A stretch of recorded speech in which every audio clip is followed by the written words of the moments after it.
Selamat pagi Bapak dan Ibu dan teman-teman semua. Selamat bergabung di podcast PPDI, Perkumpulan Penyandang Disabilitas Indonesia. Pada pagi hari ini kita akan mengangkat topik tentang mewujudkan pemilu yang inklusif dan akses. Sedikit latar belakang tentang topik ini, PPDI baru tahun lalu sebetulnya sudah mempunyai MOU dengan KPU eh, tanggal 29 Agustus 2023 dan juga eh, menandatangani MOU juga dengan Bawaslu itu di tanggal 6 Juli 2023. Nah, eh, kedua MOU itu eh, mengenai partisipasi penyandang disabilitas dalam pemilu dan pemilu daerah di 2024.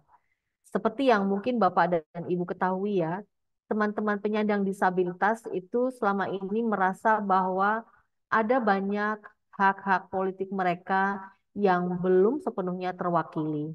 Khususnya ketika pemilu. Ada banyak pembelajaran di mana misalnya ada teman-teman yang memiliki cacat fisik itu mereka kesulitan ke TPS dan banyak pengalaman yang lainnya. Oleh karena itu, di podcast kali ini kita akan membahas tentang pengalaman dari pemilu sebelumnya sampai dengan persiapan pemilu yang akan dilaksanakan di 2024 ini. Kira-kira apa sih pembelajaran yang sudah diambil atau dari pengalaman-pengalaman terdahulu apa yang sudah dilakukan oleh pemerintah dalam rangka mewujudkan pemilu yang inklusif dan aksesibel sehingga hak-hak teman-teman penyandang disabilitas itu bisa terpenuhi. Dan pagi hari ini kita sudah hadir tiga narasumber. Yang pertama itu Bapak Muhammad Afifuddin.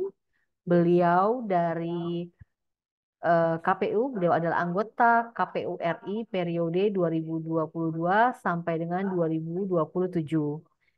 Kemudian narasumber yang kedua kita ada Ibu Loli Suhenti, beliau adalah anggota Bawaslu periode 2022 sampai dengan 2027. Yang ketiga kita punya Ibu Yustisia Arif, beliau adalah mitra PPDI dan mungkin nanti dalam diskusi beliau bisa bercerita banyak apa yang sudah mereka lakukan. Dan sebelum kita masuk ke sesi diskusi, saya ingin mengundang Bapak Norman sebagai Ketua Umum PPDI untuk bisa memberikan kata sambutan. Silakan Bapak Norman. Ya baik, terima kasih Bu Eka. Assalamualaikum warahmatullahi wabarakatuh. Yang saya hormati Komisioner KPU Pak Afif, kemudian juga Komisioner Bawaslu Ibu Loli.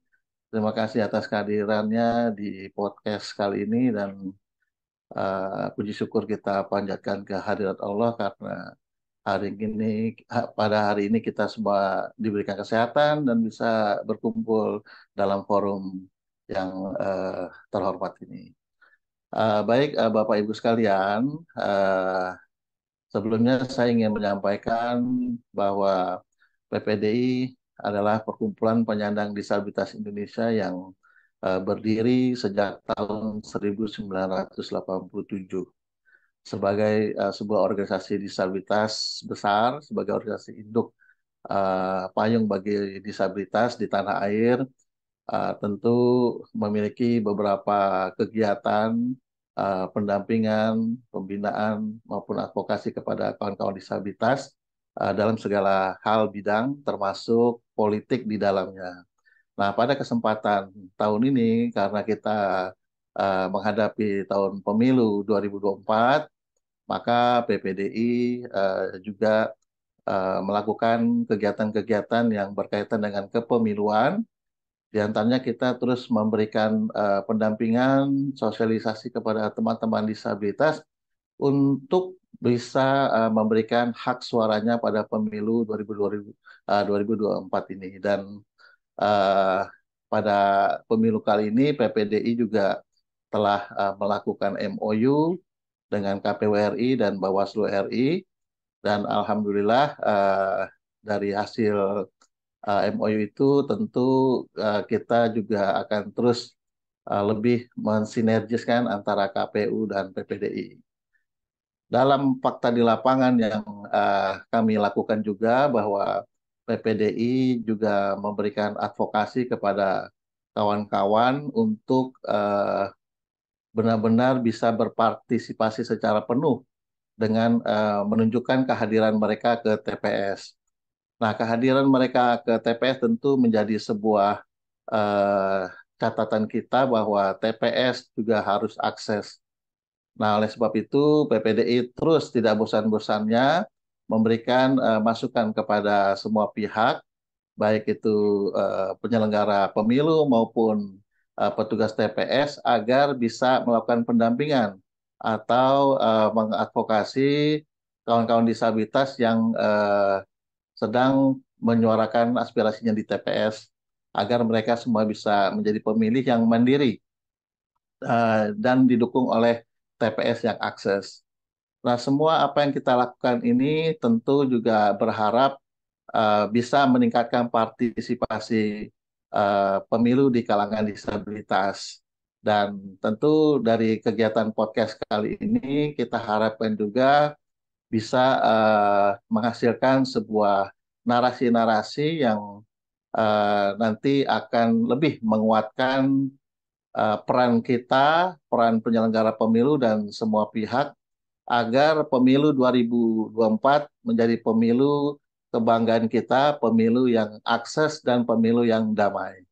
Itu aja pembuka dari saya, Bu Eka. Silahkan, mohon izin semuanya. Terima kasih. Billahi taufiq walhidayah. Wassalamualaikum warahmatullahi wabarakatuh.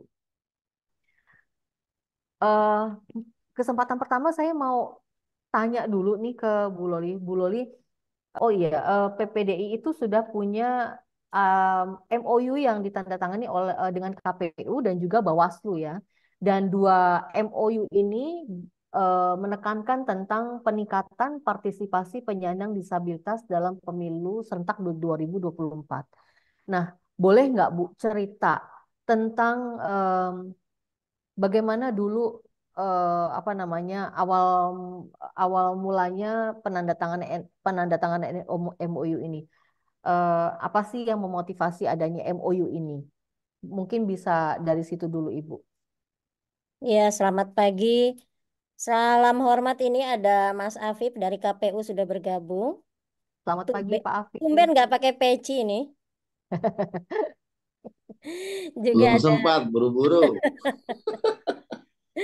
juga ada Bu Yusti ya dari audisi serta tentu saja penggagas acara ini teman-teman sahabat-sahabat dari PPDI. Merespon pertanyaan tadi, sesungguhnya kalau kita bicara soal kenapa isu disabilitas ini menjadi penting, dia bukan ujug-ujug ada.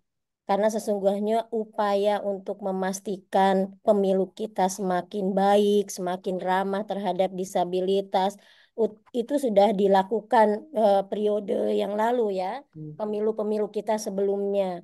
Kita masih ingat peristiwa misalnya kehebohan soal ODGJ yang kemudian disalah tafsirkan sehingga menimbulkan kegaduhan pada pemilu sebelumnya karena lalu muncul asumsi di masyarakat teman-teman yang mengalami ODGJ berat kemudian dipaksa dibawa ke bilik suara untuk memberikan hak pilihnya sehingga kemudian itu menjadi isu yang menggugah kita semua untuk memastikan ada problem krusial.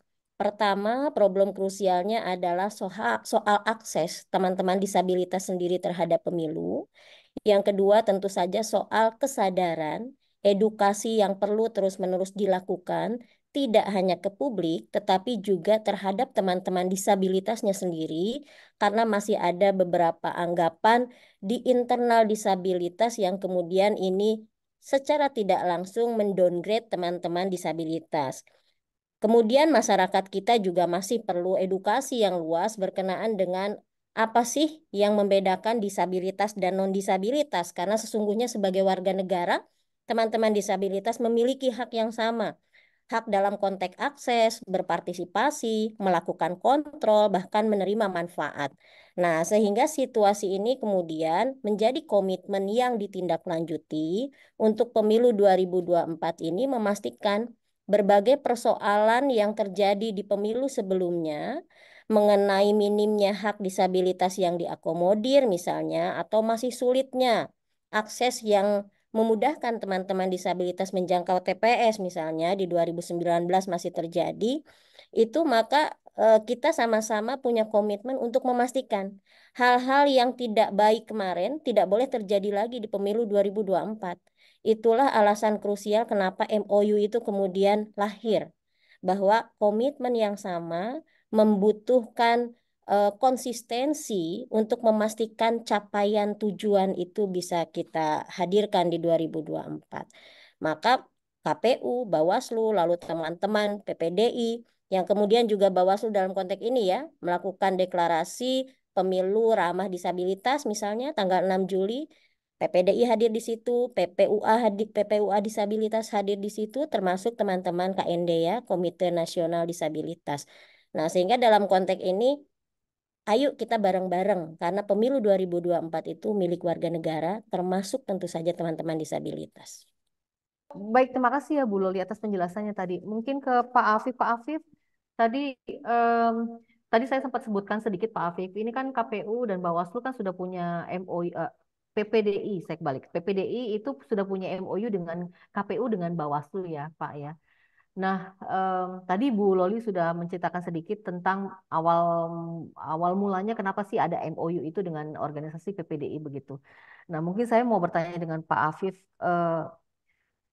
Di MOU itu kan baik yang dengan KPU maupun Bawaslu itu kan tentang peningkatan partisipasi penyandang disabilitas dalam pemilu 2024 ya Pak.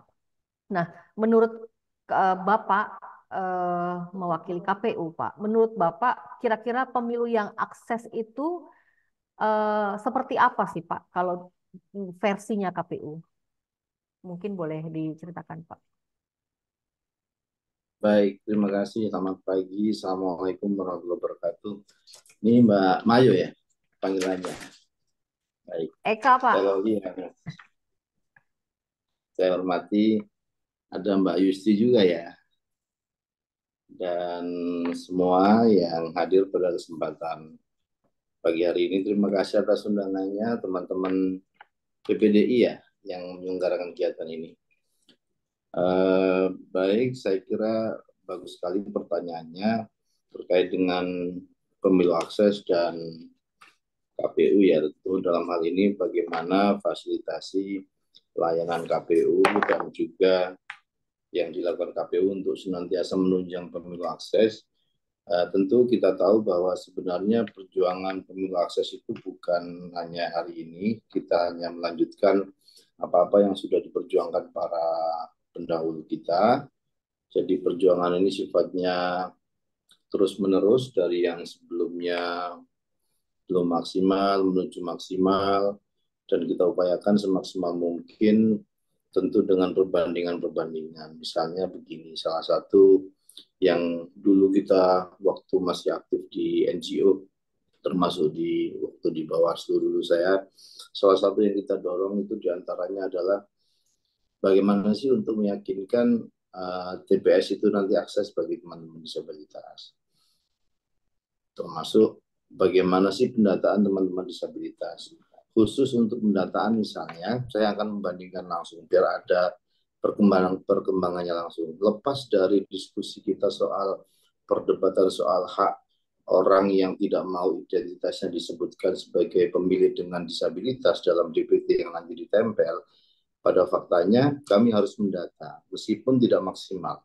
Kalau kita lihat asumsi jumlah pemilih jumlah penyandang disabilitas dalam satu negara, data-data menyebutkan minimal kisarannya antara 10 sampai katakanlah 15%. Nah, kalau kita lihat data itu memang masih sangat rendah. Tapi kalau kita lihat jumlah daftar pemilih dengan keterangan disabilitas pada pemilu 2019 dengan pemilu 2024, ini kita lihat DPT pemilih disabilitas pemilu 2024 itu sekarang jumlahnya 1.101.178. Memang masih 0,54% ya. Ini jumlah pemilih disabilitas di tahun 2024. Jadi kita dari 204 itu, 204 juta itu jumlah pemilih kita seperti itu ya, jumlahnya 1 jutaan sekian. Nah tentu ini masih lebih tinggi jumlah datanya dibanding data pemilih disabilitas di tahun 2019 yang sekitar 349.814. Jadi kita bicara soal akurasi data. Di sini kita bicara soal bagaimana kita memberikan arahan atau semacam juknis kepada tim yang melakukan pendataan untuk juga menanyakan disabilitas pemilih. Agar dengan mengetahui jenis disabilitas, paling tidak kita bisa memastikan fasilitas layanan ketika sang pemilih menggunakan hak pilihnya di TPS, termasuk yang selama ini kita pedomani dan ini tertuang dalam PKPU, kriteria TPS akses, karena seluruh proses final dari pemilu ini diantaranya adalah di hari pemilihan, Mbak Mayo. Ini dulu kita bahasnya juga bareng Mbak Yusti, mendefinisikannya. Apa sih TPS akses itu? Diantaranya kan ada 7 kriteria yang dulu kita dorong ke KPU untuk diadaptasi. Dan dulu di KPU periode 2014 saya kira ini sudah mulai diterima. Yang pertama tentu jalan menuju TPS yang tidak berundak, tidak berpasir, tidak berbatu-batu, lokasi TPS yang agak luas sehingga manuver dari kursi roda bisa mudah, kemudian pintu masuk dan keluar TPS yang minimum 90 cm sehingga kursi roda bisa muat, kemudian ruang gerak dalam TPS yang relatif lebih luas, meja bilik tidak terlalu tinggi sehingga teman-teman yang tidak tinggi dan juga pengguna kursi roda bisa dengan mudah dan mandiri yang memasukkan surat suara pasca pencoblosan, meja kotak pilih yang juga terjangkau bagi teman-teman disabilitas, dan juga braille template yang sejak 2014 ini terfasilitasi di 100% TPS tapi untuk pilpres. Untuk pileknya belum semuanya. Tentu dengan beberapa tantangan diantaranya ya soal-soal besarnya surat suara dan juga anggaran dan seterusnya. Bahwa dalam setiap advokasi, katakanlah fasilitasi, kalau dalam definisi kami di penyelenggara, tentu butuh supporting dan seterusnya. Ini yang memang kita maksimalkan, termasuk teknikalitas tantangan di lapangan. Saya mendapatkan masukan dari banyak teman, misalnya template braille atau braille template yang disediakan di 2019 itu sebagiannya tidak bisa dibaca karena istilahnya busnya itu tidak terlalu bisa diraba gitu. Nah tentu ini menjadi masukan untuk kemudian kita sampaikan ke para vendor yang mengadakan template di pemilu 2024 ini agar lebih baik lagi dibandingkan di pemilu-pemilu sebelumnya, dan ini semua tertuang dalam PKPU kita. Itu diantaranya. Yang pasti kami berusaha semaksimal mungkin untuk fasilitasi teman-teman disabilitas. Apa yang berubah dari 2019 dalam 2014 minimal dalam lingkup dinamika di KPU, paling tidak kalau dari sisi beberapa akses media kita, kalau kita lihat dalam setiap konferensi pers kami selalu menyertakan juru bahasa isyarat, kemudian dalam beberapa produk kita pasti juga menyertakan keberpihakan terhadap teman-teman rungu, netra, dan juga beberapa media kita seperti JDIH yang langsung di bawah saya itu semuanya sudah ramah disabilitas. Apakah fontnya bisa diperbesar, ada suara dan seterusnya. Itu langkah-langkah yang paling mungkin dan paling dekat, paling bisa kita lakukan dalam waktu yang sangat singkat ini menuju pemilu 2024. Tentu masih banyak kekurangan, tapi paling tidak ada hal yang bertambah, ada hal yang berkembang, dari upaya kita untuk pemenuhan hak disabilitas dalam pemilu. Apakah masih banyak tantangannya? Tentu kami masih punya banyak tantangan dan pasti kita harus dorong semuanya ini menjadi isu bersama bagaimana pemenuhan hak disabilitas tidak terhalang sama sekali dengan fasilitasi pelayanan yang diberikan oleh penyelenggara pemilu. Oke, terima Demikian, kasih. Mbak. Terima kasih Pak Afif. Menarik juga ya, ada peningkatan yang luar biasa dari segi pemilih disabilitas ya di tahun 2024 yang akan datang. Em, saya mau coba tanya ke Ibu Justitia ya. Ibu, em, sebagai pegiat dari organisasi kelompok disabilitas, Ibu, bagaimana Ibu melihat upaya yang sudah dilakukan oleh Bawaslu, KPU dalam memenuhi apa yang dibutuhkan oleh teman-teman penyandang disabilitas dalam apa namanya menyalurkan aspirasinya nih di pemilu nanti di 2024 ini. Menurut Ibu bagaimana? Apakah sudah maksimal? Apakah ada yang kurang? Bagaimana menurut Ibu? Bisa mungkin disampaikan? Selamat pagi Ibu Loli, selamat pagi Mas Afif, sehat selalu. Ketemu lagi kita, saya ketemu sama Ibu Loli waktu ada acara MOU itu ya di Bawaslu dengan PPDI. Beberapa pertemuan yang kami lakukan dengan teman-teman di akar rumput, di grassroots, di beberapa daerah, ini memang menjadi masukan yang sangat krusial buat kami. Dan kemarin itu memang saya beberapa hari yang lalu juga saya memberi masukan terkait Braille template ya kepada Mas Afif.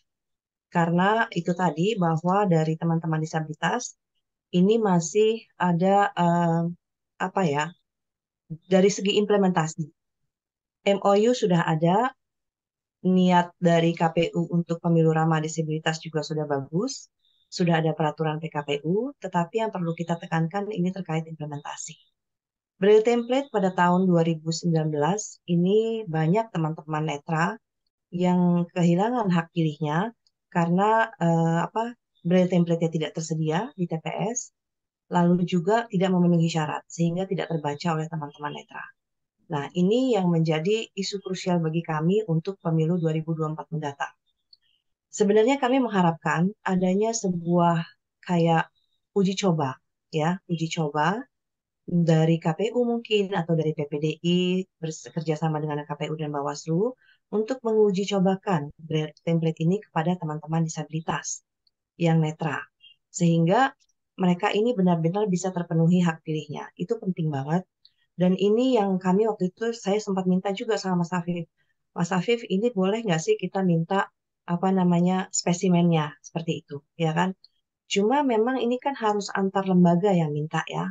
Saya sih waktu itu berharap ke KND, Komisi Nasional Disabilitas, yang bisa memfasilitasi hal ini, bahwa ada FGD, ada spesimen suara, spesimen braille template itu, diundang beberapa teman-teman netra dan diuji cobakan, agar mereka benar-benar tahu bahwa braille template yang akan ada untuk 2024 mendatang itu sudah benar-benar akses untuk mereka. Seperti itu. Tetapi sampai sekarang saya juga belum mendapat follow up nih dari KND seperti apa. Karena kalau misalnya audisi yang berkirim surat kepada Ketua KPU RI untuk meminta spesimen itu tentunya akan terkendala juga ya. Saya pikir yang lebih berhak ini adalah untuk melakukan itu KND atau misalnya PPDI yang sudah punya MOU dengan KPU seperti itu. Jadi ini sebenarnya yang menjadi isu krusial untuk 2024 mendatang pemilu ya. Jadi saya sekarang ke berbagai daerah itu banyak sekali masukan dari teman-teman netra, ya kan, terkait braille template sehingga kita mau bikin acara juga untuk menguji coba ini juga kita masih menunggu apakah boleh gitu kan adanya spesimen itu. Kalau misalnya kita cetak sendiri, tentunya kan, ya kalau kita cetak sendiri kan kita pasti bekerja sama dengan teman-teman yang bisa memproduksi braille template itu ya beda ya istilahnya ya dengan apa yang sudah ada di logistik mungkin KPU. Mungkin ini permintaan dari kami gitu ya sebagai pegiat disabilitas, kami lebih menitik beratkan pada implementasi yang ada. Karena semua peraturan ini kan sudah ada baik dan bagus untuk pemilu ramah disabilitas. Apalagi kita sudah dilindungi oleh Undang-Undang Nomor 8 Tahun 2016 ya terkait hak politik penyandang disabilitas yang tentu saja tidak boleh diabaikan gitu ya untuk teman-teman disabilitas. Satu lagi mungkin masukan atau untuk implementasinya, tadi Mas Afif sudah menyatakan gitu ya bahwa kita sudah punya PKPU terkait TPS yang akses seperti itu ya. Tetapi di dalam kenyataannya ya, saya rasa ini juga saya sudah ngobrol-ngobrol dengan beberapa teman-teman yang menjadi petugas TPS gitu ya, bahwa mereka sebenarnya belum terinformasi terkait TPS yang akses itu seperti apa. Jadi sosialisasi mungkin dari pusat ya ke daerah. Indonesia ini kan luas banget ya. Jadi apa namanya banyak sekali daerah-daerah yang belum tersosialisasi terkait TPS yang akses itu gitu ya. Apakah misalnya tidak boleh tadi Mas Afif juga sudah sebut berpasir atau di lantai 2 gitu kan, atau bilik suaranya juga sudah bisa cukup untuk kursi roda dan sebagainya. Nah ini belum sepenuhnya. Mungkin di kota-kota yang besar sudah ada gitu, tetapi kan kita juga harus memperhatikan bahwa teman-teman disabilitas ini juga kan banyak di berbagai daerah. Apalagi kalau kita bicara tingkat kabupaten kota, ya. Jadi saya punya banyak teman-teman di berbagai daerah dari Sabang sampai Merauke yang melaporkan hal tersebut bahwa BIMTEK yang ada untuk petugas TPS itu, KPPS itu ya, untuk KPPS itu belum sepenuhnya sosialisasi terkait TPS yang akses itu, ya kan? Nah, ini yang perlu kita dorong bersama. Bagaimana sosialisasi ini bisa merata seperti itu. Pendataan, kita bicara yang ketiga terkait pendataan. Mas Hafif sudah bilang bahwa memang pendataan ini sudah dilakukan gitu kan, bahwa pemilih disabilitas juga sudah disisir walaupun memang belum sempurna gitu ya. Tapi ini saya sendiri tidak didata sebagai pemilih penyandang disabilitas. Sementara saya adalah seorang penyandang disabilitas. Memang kalau misalnya kita bicara pendataan ini kan masih menjadi PR ya buat kita ya.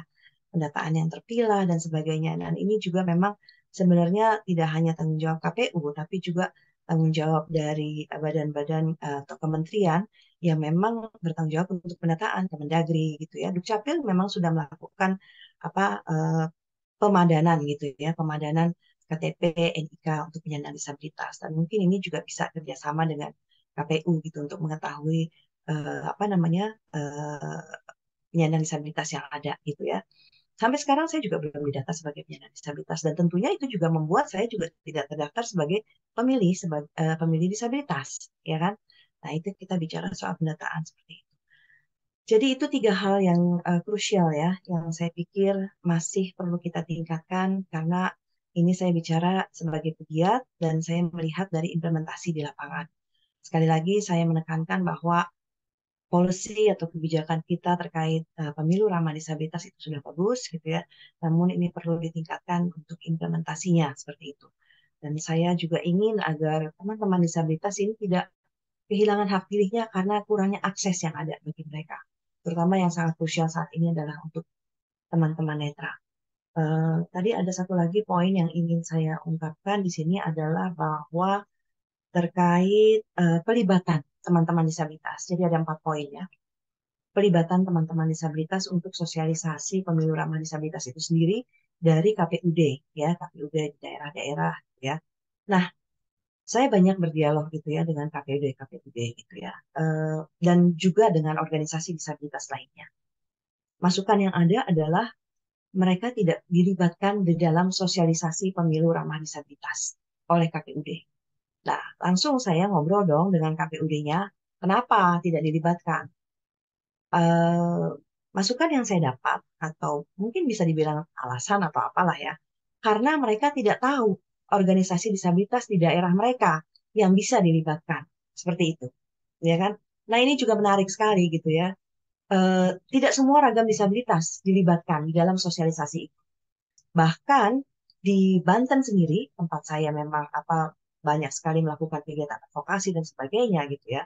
Dan saya juga sudah memberikan masukan kepada ketua KPUD Banten gitu ya, eh, bahwa ini semua ragam disabilitas harus dilibatkan. Saya kemarin waktu itu ke Serang, itu dari teman-teman KPUD-nya itu nanya ke saya, Ibu kalau misalnya saya mau undang teman-teman organisasi disabilitas itu siapa saja gitu kan. Karena kemarin kami bikin acara, yang kami undang itu teman-teman Grahita aja gitu loh. Sementara kan teman-teman disabilitas yang lain misalnya yang daksa, yang tuli, yang netra gitu, itu nggak tersosialisasi gitu kan. Nah ini juga menarik gitu loh. Kenapa kok yang diundang kok Grahita aja gitu kan?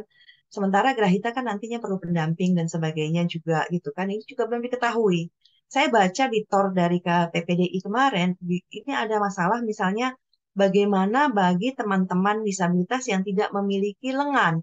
Bagaimana mereka harus mencoblos nanti gitu kan. Ini juga PR juga buat kita gitu kan. Dan tidak semua tahu bahwa di TPS itu kan ada surat pendampingan. Nah, ini juga perlu disosialisasi, ya kan? Nah, ini surat pendampingan tidak banyak teman-teman disabilitas tahu, baik yang netra maupun tadi dengan yang keterbatasan lengan gitu ya, atau surat pendampingan untuk teman-teman yang disabilitas mental jika diperlukan ya. Tentunya tidak semua disabilitas mental perlu, yang tadi seperti Bu Lauli bilang ODGJ dan sebagainya gitu ya. Nah, ini eh, terkait surat pendampingan nggak banyak orang tahu gitu, ya kan? Jadi ada 4 poin yang tadi saya sampaikan ya. Itu saja mungkin dari saya sementara. Terima kasih. Terima kasih, Bu Yusti. Oke, banyak juga beberapa catatan yang saya juga catat ya. Oke, tadi Pak Afif juga memang mengatakan memang eh, mungkin masih banyak yang kurang dalam implementasi yang akan datang. Itu tadi sudah diakui di awal ya oleh Pak Afif ya. Eh, tetapi eh, saya mau tanya ke Ibu Loli. Ibu Loli, tadi di awal kan Ibu baru menjelaskan tentang awal mula bagaimana MOU dengan PPDI itu dilakukan begitu ya. Nah, kalau dari Bawaslu sendiri, Bu Loli, apa yang sudah dilakukan selama ini em, menuju persiapan ke pemilu 2024 dalam hal menyiapkan atau memberikan fasilitas yang memadai dan bisa mengakomodir kebutuhan teman-teman penyandang disabilitas. Ya, terima kasih. Jadi kalau dalam diskusi kami di Bawaslu itu, pertama tentu kami menyamakan cara pandang terhadap kita melihat teman-teman disabilitas. Kemudian perspektif bahwa disabilitas adalah warga negara yang sama haknya, cuma memiliki keterbatasan, maka menjadi tanggung jawab negara. Dalam konteks ini tentu penyelenggara pemilu untuk memastikan berbagai hambatan, rintangan yang dialami oleh teman-teman disabilitas itu bisa diatasi sehingga bisa mereka memberikan hak pilihnya dengan baik.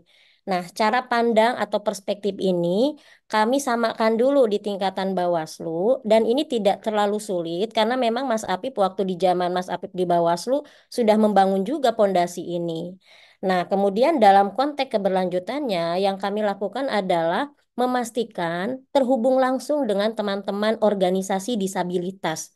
Kenapa harus dengan organisasi disabilitas? Karena pastilah yang namanya data itu mereka kuasai, yang namanya kebutuhan khusus secara langsung tentu teman-teman disabilitas sendiri yang memahami, maka menjadi urgen bagi Bawaslu untuk memastikan terhubung langsung, baik dengan PPDI, dengan KND, dengan PPUA disabilitas. Kami rangkul semuanya, sehingga dalam konteks ini harapannya adalah pertama, kemudian kita bisa melakukan pendataan secara baik. Kalau tadi Mas Apip menyatakan ada 0,54% angka disabilitas untuk pemilu 2024, bisa jadi faktanya, faktualnya bisa jadi kan lebih dari itu.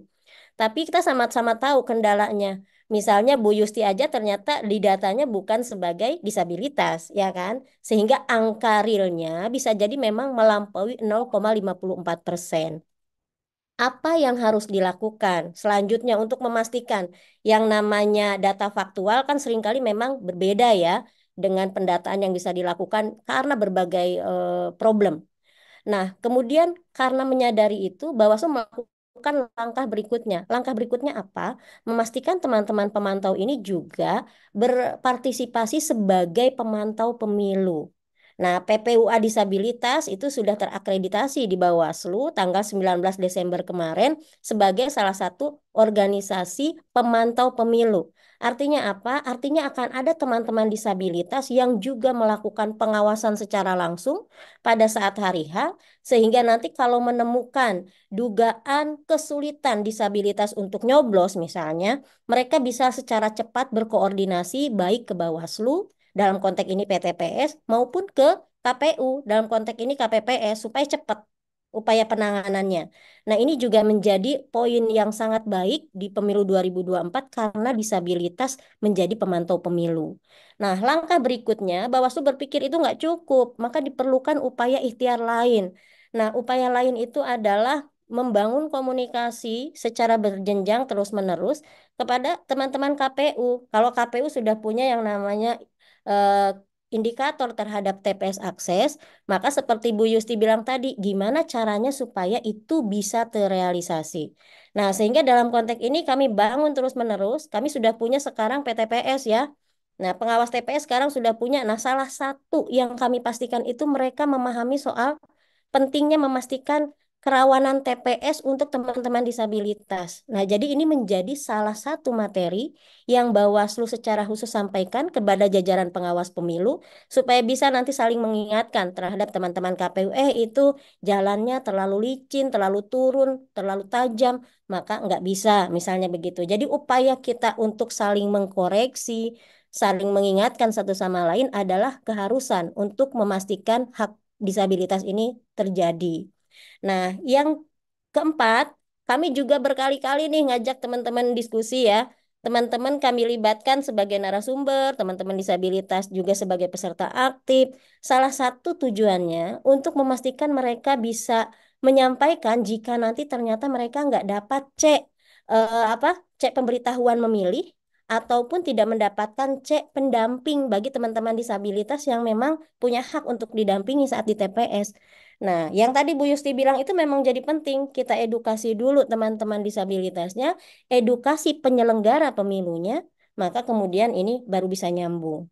Nah, itu kira-kira Mbak Eka yang kemudian dilakukan oleh Bawaslu untuk memastikan teman-teman disabilitas menjadi warga negara yang sama dengan yang lain pada pemilu 2024. Baik, Bu Loli kalau boleh tahu, apakah sudah ada data Ibu berapa banyak orang yang penyandang disabilitas yang di mendaftar atau akan terlibat menjadi pengawas di pemilu tahun 2024?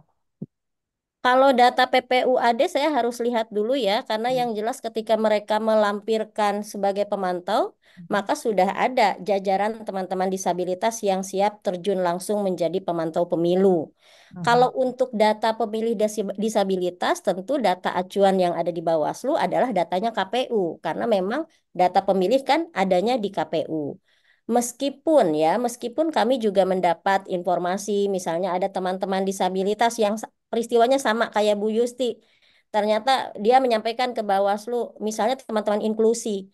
Nah, teman-teman inklusi menyampaikan bahwa saya tidak didata sebagai disabilitas, walaupun si petugasnya itu mengetahui bahwa pantarlihnya tahu bahwa saya disabilitas, tapi di dalam stiker yang ditempel di rumah saya tetap nggak ada tuh pemilih disabilitas keterangannya gitu. Nah, artinya kan apa? Artinya ada gap antara kebijakan di atas dengan implementasi di lapangan. Cara kita mengatasinya adalah speak up. Jadi teman-teman juga harus speak up terhadap situasi yang ada di sekelilingnya, menyampaikan ke Bawaslu atau langsung ke KPU, karena Bawaslu juga nanti pasti akan menyampaikan ke KPU, ada peristiwa begini, sebaiknya dilakukan upaya seperti ini. Nah, itu juga dilakukan. Karena apa? Tujuan kita ini sama-sama menjaga pemilu 2024 itu menjadi milik kita semua. Sama tujuannya. Maka kalau ada hambatan, bersama-sama juga secara cepat kita koordinasikan biar bisa diatasi. Mhm. Oke. Em, Mungkin boleh saya sedikit ini, Ibu Loli. silakan, Ya, silakan Ah, Ibu. silakan. ya. Ibu Loli, terima kasih banyak bahwa tadi sudah diinformasikan jika ada kendala di bawah gitu ya, itu bisa dilaporkan. Karena ini juga yang saya selalu katakan kepada teman-teman disabilitas, kalau misalnya nanti ada kendala pada saat pemilu gitu ya, atau pada saat sekarang ini juga dalam prosesnya ini ya, itu bisa lapor ke Bawaslu di daerah masing-masing seperti itu. Kayak misalnya saya bilang, kalau misalnya di TPS-nya tidak tersedia Braille template misalnya ya, atau di TPS-nya tidak ada surat pendampingan dan sebagainya, ataupun ada yang menyulitkan juga nanti bisa teman-teman lapor ke Bawaslu. Seperti itu saya sudah sampaikan. Terima kasih Bu Loli atas afirmasinya. Jadi nanti teman-teman tidak akan ragu lagi gitu ya kalau ada kendala di lapangan. Karena memang yang kita perlu kawal adalah implementasi di lapangan seperti itu ya. Jadi Ya. memang apa namanya itu bagus sekali apa terkait speak up tadi. Terima kasih Ibu Loli. Makasih Bu Yusti. Mungkin sedikit Mbak Eka juga nambahin. Data pemantau yang sudah terakreditasi saat ini mencapai 112 lembaga Hmm, pemantau pemilu. oh, Satu bagus. adalah teman-teman PPUA, disabilitas. Sehingga kita masih punya waktu nih, karena kan boleh daftar itu paling lambat 7 hari sebelum hari pemilihan suara. Jadi dalam kesempatan ini sekalian aja saya sampaikan kalau ada teman-teman disabilitas yang bergabung dalam sebuah perkumpulan atau organisasi, silahkan mendaftarkan diri sebagai pemantau pemilu. Karena pemilu milik kita ya mari kita jaga bareng-bareng. Kira-kira gitu. 7 hari paling lambat untuk bisa mendaftar jadi pemantau. Saya menarik dengan apa yang disampaikan Ibu Yusti ya, bahwa dan juga Ibu Loli tadi, regulasi sudah bagus, tetapi ada gap di implementasinya. Em, Khususnya di eh, pemilih yang berada di daerah-daerah yang mungkin di daerah remote begitu ya. Karena dalam beberapa diskusi saya pernah ikut juga dengan teman-teman, ada yang cerita bahwa itu mereka tidak didata gitu. Pada saat mereka ke TPS juga nggak ditanyain, nggak ada yang bantu. Tapi barangkali itu pemilu yang sebelumnya ya. Em, Mungkin ini jadi saya jadi tergelitik gitu. Barangkali ini butuh waktu juga untuk menyelesaikan gap ini ya. Tapi paling tidak ada peningkatan gitu untuk menyelesaikan apa namanya gap-gap ini supaya tidak tidak terjadi gap yang besar. Pak Afif, kalau boleh saya tanya lagi Pak. Ya, Bagaimana menurut Bapak? Kira-kira adakah rencana dari KPU untuk hmm, ya memang tadi Bapak sudah sebutkan di awal, memang ya, mungkin masih ada yang kurang begitu ya. Tetapi ya, apakah ada rencana dari KPU untuk bagaimana supaya gap ini bisa semakin apa diminimalisir di kemudian hari baik, gitu Pak? baik Mbak ya. Yang pertama saya akan menanggapi terkait kualitas layanan ya. Ini kan kami ini kan lembaga layanan. Fokus kami tentu bagaimana layanan terhadap pemilih disabilitas ini meningkat dari periode pemilu ke periode pemilu selanjutnya. Kita akan berangkat dari perkembangan yang pertama saya akan berangkat dari layanan terhadap pemilih terkait pendataan. Kalau kita lihat sejarah pemilu 2019, sejarah pendataan apa pemilih ini, kemudian ada usulan waktu itu dari kami bersama teman-teman agenda, ada Mbak Yusti juga, ada Zaid juga di sini. Tim-tim agenda ini sebagian sudah masuk ke KPU, ke penyelenggara, jadi sudah menjiwai. Tapi kami ini kan mendorong mobil besar yang tidak semuanya bisa kami lakukan sendiri. Saya ingin menceritakan jenis disabilitas yang ada dalam keterangan DPT yang ditempel. Itu daksa, satu disabilitas daksa, dua netra, tiga rungu atau wicara, empat grahita, lima disabilitas lainnya. Persis dengan Pilkada 2020. Perkembangan selanjutnya dalam pemilu 2024, keterangannya itu satu disabilitas fisik, nah, berubah ya. Kedua disabilitas intelektual, ketiga disabilitas sensorik bicara, empat disabilitas sensorik rungu, lima disabilitas sensorik netra. Itu ya tentu ada perdebatan di sini soal kategorisasi dan seterusnya. Harusnya Mbak Yusti, teman diskusi saya ini, kalau dalam pendataan tadi, kalau petugas mutarnya benar, kemudian kalau tidak benar diingetin sama teman-teman pengawas, secara DPT nanti ketika diumumkan, bukan sekarang ditempel di rumah, nanti ketika diumumkan di DPT yang Mbak Yusti itu di kolom sebelah kanan keterangan itu ada simbol atau ada kode satu disabilitas fisik gitu ya. Jadi keterangan ini nanti akan ada dalam total jumlah DPT yang masing-masing perorangan itu ada keterangan sebelah kanannya. Jadi bukan sekarang ditempel di rumah masing-masing, tapi DPT yang ditempel di TPS akan menyertakan keterangan disabilitas pemilih. Apakah ada orang tidak disable atau penyandang disabilitas yang tidak tercatat disabilitasnya banyak? Kenapa demikian? Banyak faktor. Pertama, bisa jadi petugas kami tidak sampai mengecek apa yang ada dalam proses pemutahiran. Dia berhenti sampai apakah benar di sini misalnya ada Bu Yusti, ada Mas Zaid, oke. 17 tahun ke atas, oke, memenuhi syarat sebagai pemilih. Masih tinggal di sini dan seterusnya, masuk kategori DPT. Nah, menuju pertanyaan lanjutan, itu bagi sebagian kultur kita, itu juga tantangannya masih kultur barrier gitu loh. Bertanya soal disabilitas seseorang. Kadang-kadang ini kita harus jujur akui, menuju pertanyaan ke sana itu ada permohonan maafnya. Mohon maaf, misalnya begitu. Nah, kecuali sudah kenal. Kalaupun sudah kenal, belum tentu juga petugas kami itu kadang-kadang ngerti bagaimana menindaklanjuti fakta pemilih disabilitas dalam bentuk memberikan keterangan di salinan yang akan diumumkan di DPT. Tentu kami akui memang ada kekurangan kami. Tapi paling tidak, kalau kita bicara fakta, kalau kita bicara angka, bicara jumlah, dari 300-an dengan jumlah pemilih yang katakanlah memang ada peningkatan, tapi kan nggak jauh-jauh amat, menjadi 1 juta, untuk jumlah keterangan pemilih dengan disabilitas, melonjaknya udah 3-4 kali lipat gitu kan keterangannya ya. Tapi apakah valid? Tidak, itu kurang banyak. Dan ini beban kita semua, termasuk yang disampaikan Mbak Yusti tadi. Mungkin ya kalau kami baru melakukan pembintekan yang berbeda dengan 2019, teman-teman sekalian, meskipun yang meriah sekarang itu selain kemarin baru kita masuk muri 3 rekor, baru kemudian masalah-masalahnya terkait konsumsi dan uang transport. Kami akan kompres soal itu. Tapi intinya adalah pertama, baru dalam sejarah pemilu kali inilah ke-7 orang KPPS itu dilatih. Dalam sejarah pemilu sebelumnya hanya ketua dan 1 anggota. Itu pun kami orientasinya adalah memberi pemahaman yang sama. Mungkin harapan kami ya, perspektif disabilitasnya kita berikan saat ketika mereka melakukan di BIMTEK. Jadi BIMTEKnya baru kemarin sampai tanggal 31, jadi berangsur.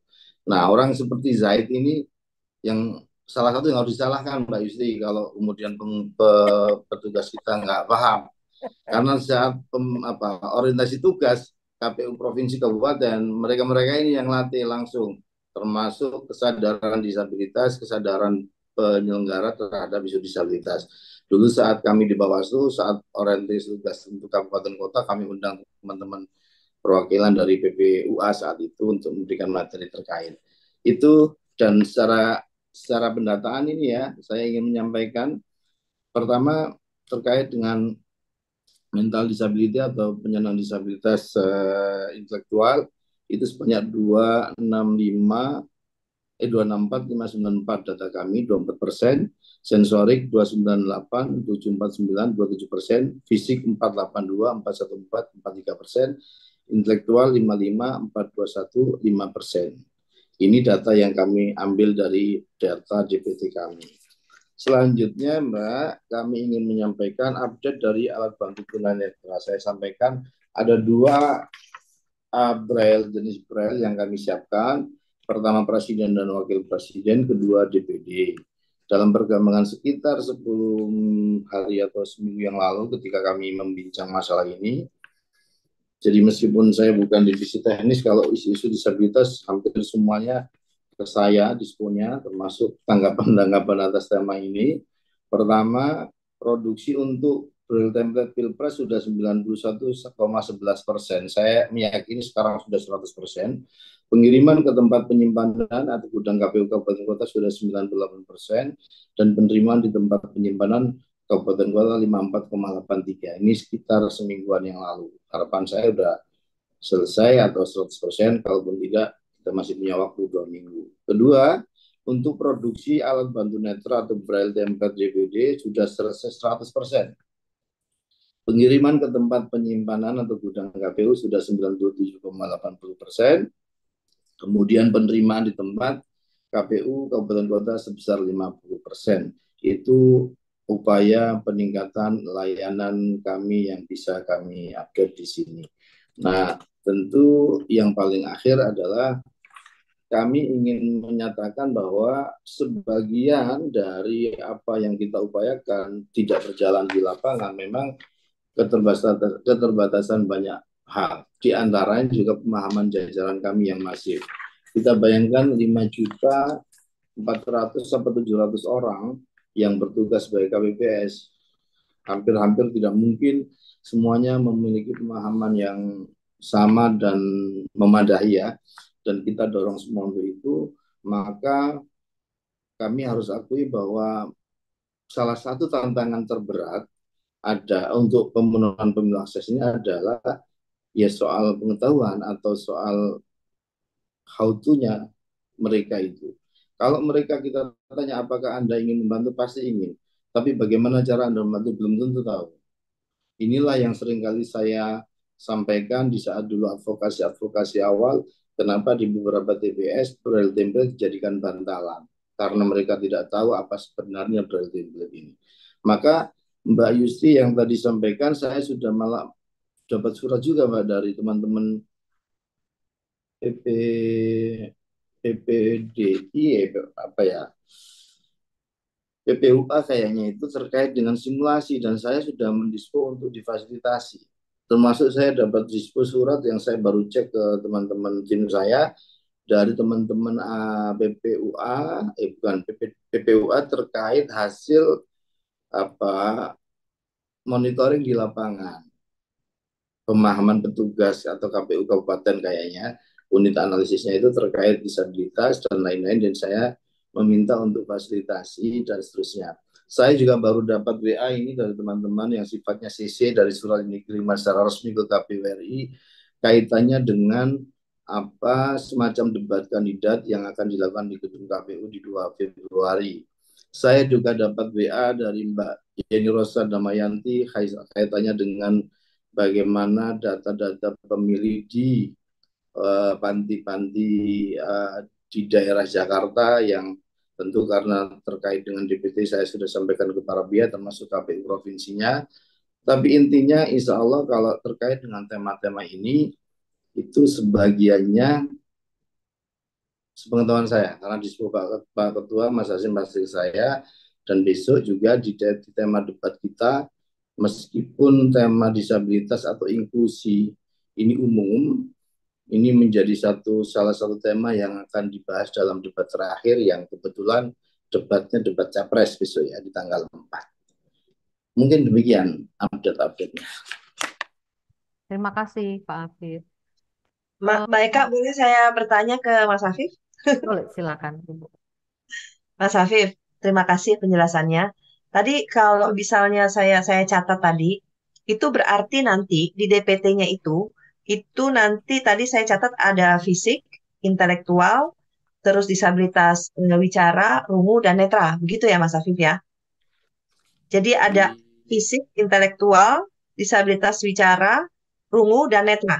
Itu aja ya. Dan nanti ini tanggapan saya, maksudnya apa yang saya pahami, bahwa nanti DPT-nya itu akan tertulis angka gitu ya. Misalnya kalau fisik, jadi satu gitu kan. Jadi tidak ditulis disabilitas fisik gitu ya, tapi 1 gitu ya.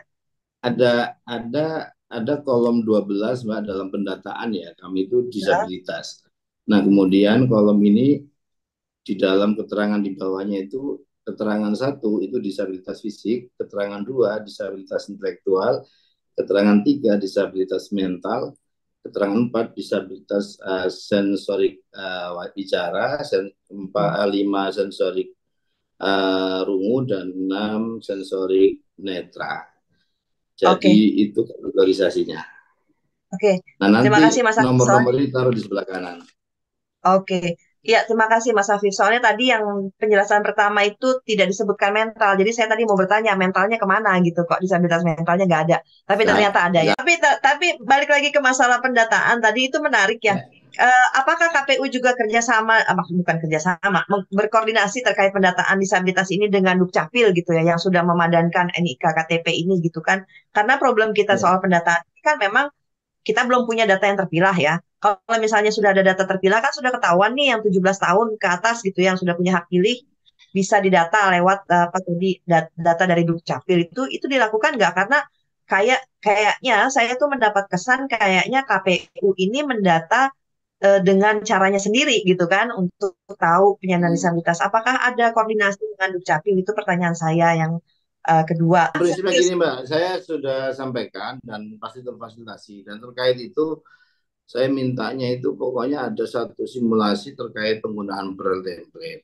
Saya sudah minta, ya mungkin ada situasi yang padatnya aktivitas, mungkin dalam 2 minggu kan masih ada waktu ini, mudah-mudahan segera terrealisasi. Nanti sekiranya itu sudah teragendakan, kami akan berkabar ke jaringan teman-teman Siap. organisasi dan Tentang apa namanya, tentang mekanisme input atau pengaduan dari masyarakat. Kalau misalnya dalam pelaksanaan nanti gitu ada masukan atau eh, apa namanya ya, pengaduan dari masyarakat, itu mekanismenya gimana ya Bu Loli ya? Yang langsung supaya harapannya, kalau saya membayangkan gini, masyarakat itu misalnya di daerah yang remote lah ya, mereka melihat kok ini ada, misalnya ada pemilih disabilitas tapi dia tidak dibantu. Saya mau lapor. Eh, Bayangan mereka pasti ketika mereka lapor, mereka berharap ada mekanisme pengaduan yang diterima, kemudian bisa direspon dengan cepat, kemudian nanti akan ada apa namanya progresnya, bagaimana tindak lanjut dari pemerintah. Gimana Bu Loli terkait mekanisme pengaduan itu? Iya, kalau mengenai mekanisme pengaduan yang perlu diinformasikan, itu bisa dilakukan secara langsung ke Sekretariat Bawaslu. Jadi kan sekarang Bawaslu sudah punya pengawas TPS juga yang saat ini sedang sama seperti KPU, sedang lagi masanya mereka di BIMTEK. Juga ada pengawas kelurahan desa, ada pengawas kecamatan, yang salah satu pointer soal pemahamannya adalah mengenai ramah disabilitas. Nah, sehingga nanti teman-teman kalau menemukan situasi yang menyulitkan untuk teman-teman disabilitas memilih, itu bisa langsung menyampaikan ke PTPS, bisa menyampaikan ke PKD, atau menyampaikan ke Panwascam. Nanti mereka yang akan langsung berkomunikasi, berkoordinasi ke teman-teman KPU di ad hoc di bawah, seperti KPPS, supaya memastikan ya. Misalnya kan problem yang sering terjadi itu adalah di hari H. Misalnya ribut soal pendamping. Pendampingnya boleh masuk, tapi ada TPS menyatakan nggak boleh, pendampingnya harus dari petugas KPPS. Padahal kan yang namanya pendamping itu yang harus dipilih oleh mereka yang penyandang disabilitas. Sehingga tidak boleh dia diintervensi untuk menentukan siapa pendampingnya, misalnya gitu. Nah, kalau ada situasi kredit semacam itu di TPS, biasanya pengawas TPS nanti akan berkomunikasi, koordinasi dengan KPPS supaya tidak ada masalah. Kalaupun ada masalah, supaya bisa diatasi dengan cepat. Nah, itu mekanisme secara langsung. Ada juga mekanisme yang bisa dilakukan melalui akun media sosialnya Bawaslu. Karena sekarang kan teman-teman disabilitas juga sangat melek digital ya. Karena sudah ada di handphone itu yang aksesibilitas, sehingga teman-teman dengan berbagai macam disabilitas itu tetap bisa terkomunikasi, terhubung. Nah, itu juga bisa silahkan masuk ke akun media sosialnya Bawaslu karena sudah ada tim yang itu 1 kali 24 jam memastikan pemantauan langsung melalui media. Sehingga nanti kalau ada keluhan itu kami akan tarik datanya, kami koordinasikan ke KPU. Seperti itu. Oke, baik. Informasi yang penting buat Bapak dan Ibu semua yang akan apa, yang melihat podcast ini. Em, Bu apa Bu Yusti, tadi saya tetap apa namanya, menarik nih. Bu Yusti minta spesimen kertas Braille. Tapi kan bukan cuma buat Bu Yusti dan kelompok Bu Yusti saja. Ada audiens yang lebih luas lagi yang juga kepengen tahu gitu. Gimana caranya kira-kira ya bisa menjembatani ini? Mungkin misalnya Bu Yusti dan teman-teman itu melakukannya secara offline, tapi juga ada yang menyiarkan gitu secara online, tapi juga dibantu untuk menjelaskan gimana Bu. Saya sih agak concern nih, jangan Enggak. sampai Enggak, gimana. maksudnya gini loh Mbak Eka, itu bukan untuk kepentingan kelompok atau organisasi saya aja tentunya ya. Tadi kan Mas Afif sudah menjawab bahwa akan ada acara sosialisasi seperti itu. Jadi yang kita harapkan adalah nanti kita ini akan diundang untuk bisa juga, tentunya yang perlu diundang nih teman-teman netra khususnya ya, kita hanya menjembatani gitu ya. Yang perlu diundang adalah komunitas netra. Ini penting banget karena masukan yang didapat oleh saya gitu ya, dan teman-teman di audisi itu tadi permasalahan apakah Braille template-nya sudah memenuhi syarat. Tadi Mas Hafiz sudah menjawab kok bahwa akan dilakukan sosialisasi Braille template itu dan semoga itu nantinya mendapat sambutan yang bagus dari teman-teman netra bahwa ini memenuhi syarat gitu. Kalau enggak, wah kacau ya Mas Hafiz ya, bisa cetak ulang dong. Kalau enggak, jadi semoga nanti Braille template-nya sudah memenuhi syarat dan tidak terulang lagi peristiwa di 2019 di mana banyak sekali teman netra mengatakan bahwa oh saya nggak bisa milih, saya udah datang ke TPS tapi nggak bisa milih karena nggak ada Braille template, terus udah gitu Braille template-nya ada tapi tidak memenuhi syarat gitu kan dan sebagainya. Sementara walaupun ada surat pendampingan, ada juga kan teman-teman disabilitas yang tidak mau didampingi dan itu harus kita hormati. Hak mereka kan untuk tidak mau didampingi, itu kan hak mereka mau didampingi atau tidak. Kita nggak bisa maksa juga kepada mereka bahwa ya udah nggak ada Braille template atau nggak ada apa gitu ya aksesibilitas untuk mereka didampingi aja. Ya nggak juga, itu kan hak mereka untuk memilih didampingi atau tidak. Karena salah satu asas dari aksesibilitas tadi yaitu adalah kemandirian si penyandang disabilitas. Kalau dia merasa dia masih perlu dibantu, ya berarti dia merasa tidak mandiri dan itu harus dihormati haknya seperti itu. Dan saya juga ingin menekankan bahwa kalau kita bicara tentang hambatan-hambatan disabilitas di TPS atau dalam pemilu, ini tentunya juga menyasar kepada teman-teman atau warga lansia ya, karena hambatannya kan sama ya. Nah, lansia juga kan untuk TPS yang akses. Jadi ini juga akan menambah semangat lah bagi teman dari lansia, apalagi disabilitas lansia ya untuk datang ke TPS. Nah, terkait ini saya juga ada pertanyaan nih sama Mas Afif nih, Mas Afif. Em, Apakah peraturan terkait misalnya jemput bola ini dilakukan? Jemput bola dalam arti gini, kan ada tuh peraturannya bahwa bagi disabilitas berat, ya kan, yang tidak bisa datang ke TPS, ya kan, itu bisa jemput bola, petugas itu datang. Nah ini gimana Mas Afif dalam implementasinya? Karena kan ada juga mungkin teman-teman disabilitas yang selain karena TPS-nya jauh atau gimana, tapi karena kondisi disabilitasnya tidak bisa keluar rumah. Nah ini kan ada peraturan bahwa petugas ini kan harus jemput bola datang ke rumahnya. Ini boleh dijelaskan nggak Mas Afif? Biar saya juga bisa menyampaikan Ya, ke teman-teman. ya, dulu dalam pilkada memang ada aturan untuk pemilih yang bisa didatangi, termasuk pemilih di rumah sakit yang tidak memungkinkan datang ke TPS. Biasanya secara operasional itu dilakukan di satu jam terakhir, jam 12 sampai jam 1, ada petugas yang mendatangi, ada saksi, dan juga ada petugas pengawas pemilu biasanya di situ. Saya akan cek untuk kemungkinan di pemilu 2024 ini Mbak ya, karena ini sudah pemilu nasional bukan pilkada, saya ingin pastikan lagi bagaimana pengaturan terkait itu. Yang pasti salah satu upaya kita untuk memfasilitasi pemilih yang katakanlah tidak bisa menggunakan hak pilih di tempat aslinya saja, kita mengupayakan usulan adanya apa yang kita sebut dengan TPS lokasi khusus. TPS lokasi khusus ini TPS yang kita dedikasikan kepada orang yang pada hari H dia tidak bisa menggunakan hak pilih sesuai dengan KTP di mana dia tinggal, tetapi dia sudah mengintensikan untuk memilih di lokasi tersebut sehingga dia akan mendapatkan surat suara sama seperti pemilih DPT murni atau DPT orang yang menggunakan hak pilih sesuai dengan KTP. Kalau seseorang memilih menggunakan kategori DPTB, maka ini akan mempengaruhi jumlah surat suara yang didapatkan. Misalnya kalau Mbak Yusti dari Tangerang Selatan ke Lebak, maka akan kehilangan potensi surat suaranya di tingkat kabupaten kota. DPD-nya tidak, provinsinya bisa hilang juga, kabupatennya pasti hilang. Jadi ada 2 surat suara saja, atau ada yang mungkin satu kecamatan dalam kabupaten itu bisa mendapatkan semuanya.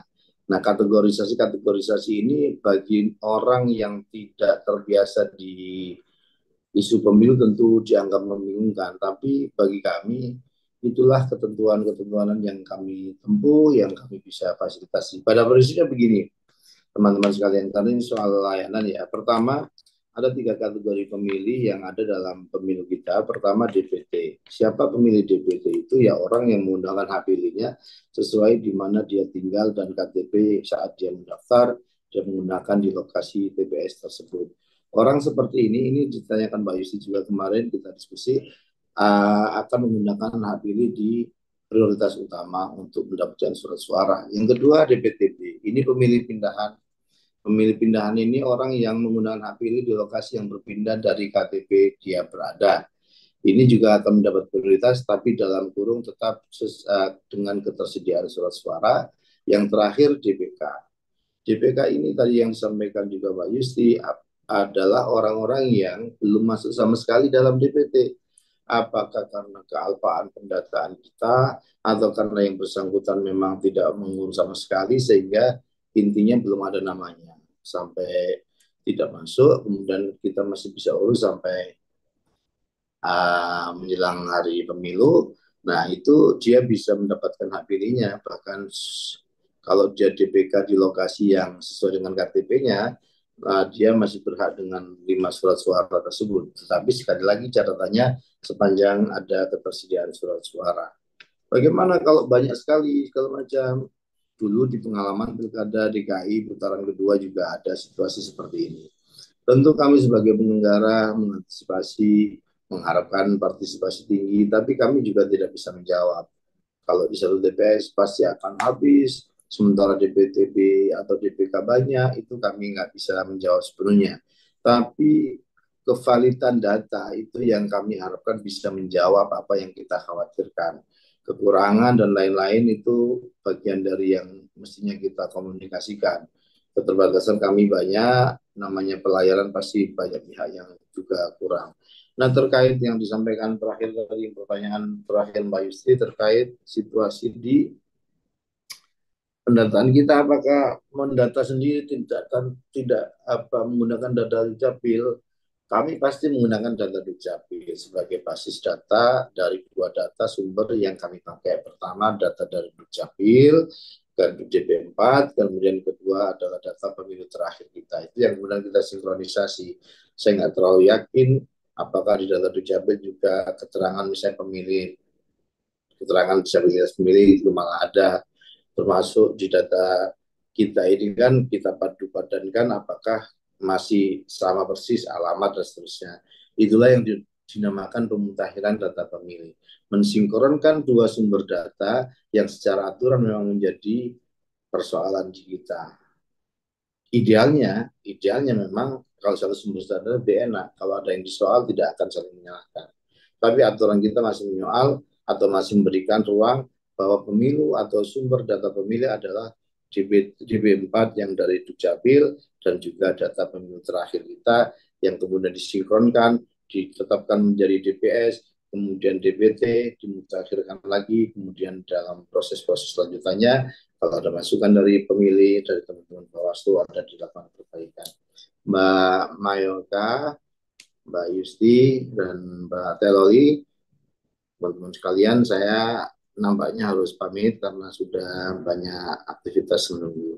Terima kasih. Sebelum sebelum pamit Pak, ini sudah sampai sesi yang terakhir Pak. Saya mau tanya ke Bapak dan Ibu semua, kira-kira untuk yang tahun 2024 ini apa himbauan Bapak dan Ibu kepada para pemilih penyandang disabilitas? Mungkin dengan Pak Afif dulu, silakan. Baik, saya kira begini ya, apapun yang terjadi, saya secara subjektif melihat perjuangan layanan atau perjuangan pemilu akses di penyelenggaraan pemilu ini ada kemajuan, meskipun tidak sepenuhnya seperti yang kita harapkan. Maka sebenarnya salah satu support yang paling jelas dan paling harus kita lakukan adalah bagaimana kita menyukseskan pemilu bagi teman-teman pemilih, terutama teman-teman pemilih penyandang disabilitas, datang menggunakan hak pilih itu sudah luar biasa. Jangan khawatir, Anda kalau butuh petugas kita yang melayani akan dilayani. Anda kalau mau membawa pendamping boleh dilakukan, dan semuanya harus melakukan penandatanganan surat pendampingan yang akan menjaga kerahasiaan pemilih. Jika ada praktek-praktek yang dianggap tidak sesuai aturan, pendamping yang tidak melakukan penandatanganan formulir pendampingan, fasilitasi yang tidak pas, TPS yang tidak akses, silakan info dengan jajaran kami atau ke teman-teman pengawas. Saya yakin Teh Loli sangat memahami apa pemilu akses sehingga bisa memberikan pengawasan yang juga maksimal. Kalau dari sisi fasilitasinya sudah kami upayakan optimal, kita beda dengan bicara prakteknya ya. Upaya kita fasilitasi maksimal, upaya pengawasan maksimal, tentu nanti akan ketemu di tengah ini. Ketemu di tengah dalam arti semua upaya sudah ketemu di titik tengah ini. Yang namanya pekerjaan pelayanan pasti ada yang tidak puas. Tinggal bagaimana kita meminimalkan orang-orang yang tidak puas. Tentu semuanya ada penjelasannya. Tentu semuanya tidak harus ada alibinya, tapi ada penjelasannya. Dan bagi kami di penyelenggara tidak ada yang sempurna dalam proses layanan pemilu ini. Dan saya meyakini teman-teman Bawaslu, terutama di bawah Teoli, yang sangat memahami situasi ini jadi enak gitu. Kami mengawinkan apa yang kami maksud dengan layanan fasilitasi pemilu akses, termasuk dengan pengawasan pemilu akses. Di situ akan menemukan titik equilibriumnya di tengah, kurang-kurangnya itu minim gitu, sehingga apa yang kita bayangkan semakin aksesnya pemilu 2024 ini harapan kami akan benar-benar semakin terwujud. Dorongan dari teman-teman penyandang disabilitas, organisasi penyandang disabilitas. Jadi itu bayangan kami, Mbak. Jadi saya senang diskusi ini, dan ya hampir tiap minggu saya dapat diskusi tema-tema seperti ini. Bagi kami ini adalah salah satu yang memang harus kita perjuangkan dari hati, bahwa pemilu harus akses bagi semua pihak, baik penyandang disabilitas maupun teman-teman vulnerable atau teman-teman yang mempunyai keterbatasan. Terima kasih atas waktu dan kesempatannya. Mohon maaf atas segala kekurangan. Nanti setelah teman-teman yang lain menyampaikan kalimat penutup, saya akan langsung undur diri. Assalamualaikum. Waalaikumsalam. Terima kasih Pak Afif. Bu Loli, gimana Bu Loli harapan Ibu untuk pemilu yang sebentar lagi kita akan laksanakan ini, Bu? Silakan. Ya, pemilu ini milik kita, milik disabilitas, milik non-disabilitas, milik teman-teman yang ada di tengah, timur, barat. Pemilu ini milik kita, maka mari kita sama-sama jaga, salah satunya dengan menjadi pengawas partisipatif. Nah, teman-teman, sahabat-sahabat disabilitas, mumpung masih ada waktu yang belum bergabung menjadi pemantau pemilu, ayo bergabung jadi pemantau pemilu, karena kita sama-sama punya kewajiban memastikan pemilu 2024 ini berjalan dengan baik. Melalui pengawasan yang baik, insya Allah penyelenggaraan pemilu juga akan berjalan dengan baik. Kalau tadi Mas Apip bilang Bu Yusti jangan, kalau kesannya nyalah-nyalahin itu gimana gitu ya. Tolong Mbak Yusti ya, yang salah itu sekali lagi hanya Jahid, bukan Mas Apip. Salam sehat buat semuanya. Semoga pemilu kita berjalan dengan baik dan lancar. Sebelum ke Mbak Yusti sebentar, ada info ini. PPDI itu akan mengadakan workshop peningkatan pemahaman tentang pemilu yang akses secara online tanggal 7 sampai 8 Februari. Nah, nanti akan ada 75 orang penyandang disabilitas yang diundang dari 25 DPP PDI yang aktif di tingkat provinsi. Nah, rencananya kami akan mengundang dari KPU dan Bawaslu sebagai narasumber. Jadi mohon-mohon kira-kiranya Bapak dan Ibu bersiap-siap dan berkenan hadir ya Ibu, Bapak nanti di acara tersebut. Baik, sekarang saya persilakan ke Mbak Yusi. Silakan Mbak Yusi, mungkin ada harapan, masukan untuk pemilu yang akan kita laksanakan sebentar lagi ini. Ya, singkat aja, mungkin dari kesimpulan dari yang tadi saya sudah katakan, bahwa saya berharap pemilu 2024 mendatang itu berlangsung benar-benar penuh apa ya, akses untuk teman-teman disabilitas semuanya ya. Tidak ada yang tertinggal untuk pemilu 2024, baik dari segi aksesibilitas fisik dan non-fisik ya, agar tidak ada suara penyandang disabilitas yang tertinggal. Itu aja singkat saja dari saya karena semua protes-protes saya tadi sudah diungkapkan dalam diskusi dan mohon maaf kepada Mas Afif ya. Baik, terima Jadi kasih. itu saja. Makasih. Yusi. Baik, Bapak dan Ibu, itu diskusi kita pada hari ini. Ya, seperti kita ikuti tadi diskusi ini dari awal sampai akhir, ada banyak tantangan dalam mewujudkan pemilu yang akses dan inklusi. Ada beberapa poin tadi yang sudah disebutkan oleh narasumber dalam diskusi kita pada pagi hari ini. Tetapi kita juga perlu berikan penghargaan kepada KPU maupun Bawaslu bahwa mereka terus berupaya untuk bisa memfasilitasi kebutuhan teman-teman penyandang disabilitas. Memang membutuhkan waktu dan tidak ada waktu yang bisa dibilang cukup singkat untuk bisa memenuhi 100% kebutuhan teman-teman. Tetapi paling tidak kita perlu apresiasi apa yang sudah dilakukan oleh Bapak dan Ibu di KPU. Sekali lagi, Bapak dan Ibu semuanya, mari saya dan para narasumber tentunya mengajak Bapak dan Ibu semua untuk jangan lupa hadir nanti pada saat pemilu. Suara Bapak dan Ibu sangat berharga bagi nanti bagaimana arah negara kita ke depan. Dan jangan salahkan pemerintah jika Bapak dan Ibu tidak datang karena Bapak dan Ibu tidak hadir. Sehingga upayakan untuk datang memberikan suara Bapak dan Ibu. Jika Bapak dan Ibu menemukan ada petugas di TPS yang belum mengetahui tentang isu-isu disabilitas atau apapun yang dibutuhkan Bapak dan Ibu, sampaikan kepada mereka dan Bapak dan Ibu juga bisa memberikan pengaduan kepada Bawaslu seperti yang disampaikan narasumber kita dari Bawaslu tadi.